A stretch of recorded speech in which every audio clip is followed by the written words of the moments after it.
What's it like calling Leonardo DiCaprio daddy? You have sex with a peach off camera. What did you think, speaking of the bear, with this? Yes. I'm blanking. That feels like a yes, just from the... No, because we're, pushing 30. I walked around to see he's my coworker. Who's the best kisser?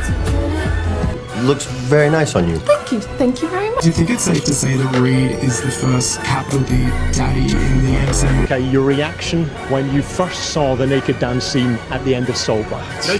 Well, how does it feel to be a daddy? Hey, whether you're a new father or just trying to promote your new movie, that's a question you might be hearing in the future near you. Journalism may be at an all-time low, which is crazy because I feel like I've been hearing people say that my entire life, but it can get worse and we can go lower. And look, I want to start this off by saying interviewing actors probably isn't easy. It's probably pretty intimidating. A lot of them can be pricks and it's hard to find questions that they haven't heard before. And then all of that is then quadrupled when you're on one of these press junkets, because now you're extra intimidated because you've only got 5 minutes on some of these press junkets. The ones that are pricks are feeling extra prickish today because they're just feeling a little bit sleepy, a little bit grumpy. And that issue you had about asking the same questions, yeah, they've heard about all the questions you're asking about 5 minutes before, and then 5 minutes before that, 5 minutes before that, while sat in a hotel room somewhere. With that being said, if you look at animals, you look at humans throughout history, difficult settings usually lead to adaptation, evolution. And technically in this situation it has as well, you adapt or perish, and these interviewers, they've adapted alright, just not in a way that anybody likes. TikTok. Since the boom of social media, but more specifically short form content, the desperation to force viral moments by squeezing in the words gyat, riz and daddy as much as you can has become the forefront of modern day journalism. No longer is it an interesting soundbite on how the sausage is made, but asking Chase Infinity, crazy name by the way, What's it like calling Leonardo DiCaprio daddy? well, seems like the now pressing question. Like, I thought these questions had to be pre-approved, and on top of that, she's actually 25, so she's not even in DiCaprio's sort of age bracket anymore, so it's not even good journalism on that level. No, but seriously, what is the point? Virality, obviously, but at this stage, like, these clips aren't even going viral for like good funny reasons, and I know there's no such thing as bad press, but considering this clip has now been taken down, I guess there is. And if you're after virality, like, it's really not that hard, man. But this question also fits into a popular category that these interviewers like, which is trying to like sexualize everything, just slightly. I'm not saying it's needed on a film like Challengers or Baby Girl, but on those I can at least understand the blurred lines being made. But when we're all subject to hearing the words capital D daddy on like any movie Pedro Pascal is working on, whether that's The Materialists or Fantastic Four, the film marketed as the first family in Marvel, very wholesome film, then it just feels a little bit more, random. And this ain't me getting up on my soapbox saying like, this ain't right, think of the children.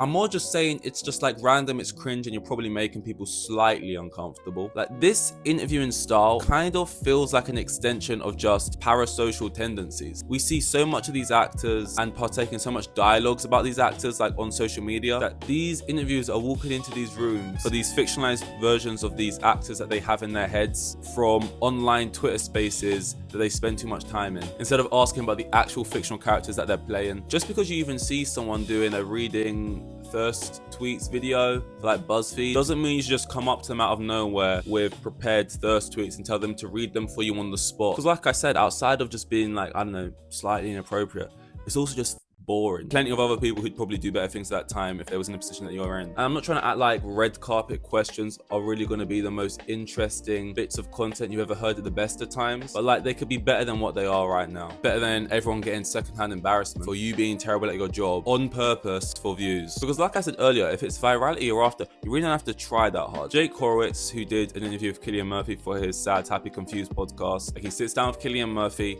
well liked, and honestly pretty fawned over online these days. That is usually the perfect concoction for some clip farming slop questions. In this podcast, he talks about his new passion project film coming out, some big upcoming projects, drops some interesting sound bites, but then on top of that, the clip doing most of the rounds at the moment, it's Cillian Murphy talking about how he hates everything being covered in cinnamon. A little goes a long way. Yeah, but I didn't ask for it.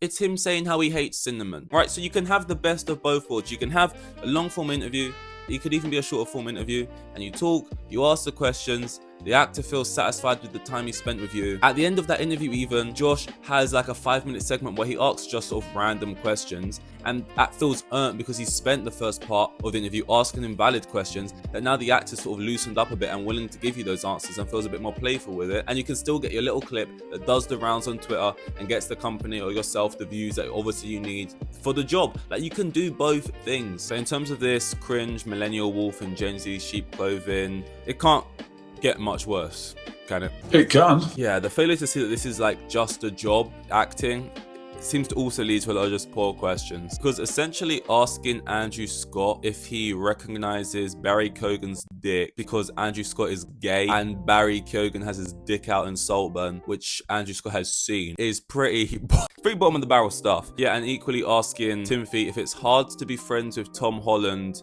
because he's fucking his girlfriend is like because he's not, because it's acting, is like another question where it's like, I mean, it's just wild shit like this where it's like, I can't always tell if it's like just trying to say something wild on purpose or cringe on purpose or just like misreading situations and just like misunderstanding the job that you spend your life asking questions about. That recent clip from Venice where the interviewer asks about the Me Too movement and BLM, kind of interpreting the film in a way she was always kind of gonna probably interpret the film whether she's seen it or not, and then using her time as an interviewer to basically ask like, hey, am I right? Kind of question to the complete wrong crowd. The three actors sitting across from you were Andrew Garfield, Julia Roberts, and Iowa Debris. She was also there too, the interview. I may have forgot about that one, but she was there. This film, directed by Luca Guadagnino of all people, is like, yeah, I mean, if like she was asking Francis Ford Coppola these questions for the Megalopolis, again, like context, I could see that I could get it a little bit more. Just another misguided question asked for the wrong reasons and speaks to a person whose questions make it seem like they didn't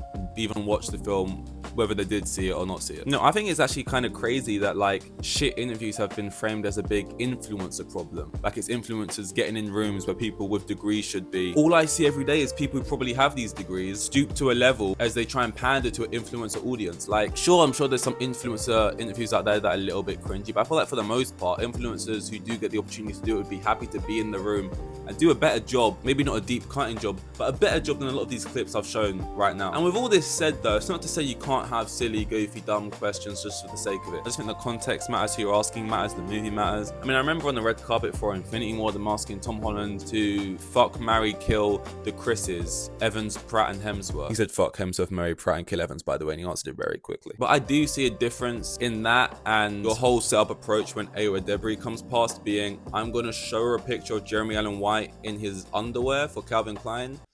And that's the whole thing. That's what 3 years at uni gets. That's the whole thing. Because of course I am. Because like it's completely breaking the internet right now. How could I not? Like these interviewers, here's a question. Ask yourself, instead of just thinking, does the entire world want to hear this even? Think, does the person standing across from me want to hear this?